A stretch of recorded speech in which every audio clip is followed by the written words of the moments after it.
Hello everyone, welcome back into this channel, and in this video I will like to show you the way how to convert or how to export the documents on the Apple Notes into the PDF format. So the first thing we have to do is just go open the Apple Notes that we have on our phone. If you have no Apple Notes, I will suggest you to start install it right now. You just need to type in notes, and this is the icon of the Apple Notes, so you just need to click it to open it.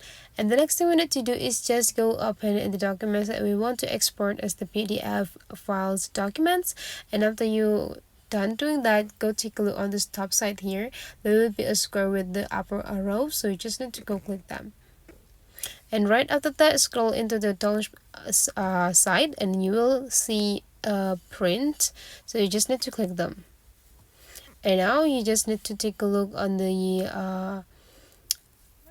the examples of the files whenever you export it. And after you're done, you just need to go click print or this square with the upper side again, and just go click the save files and just the folders that you want to save the documents to, and just go click save, and those documents is already automatically saved into the PDF format. So that is the way, guys, how to export the Apple Notes documents into the PDF format. Hopefully this tutorial today is useful for you. Don't forget to leave some comment, like, and subscribe into this channel, and I will see you for the next tutorial.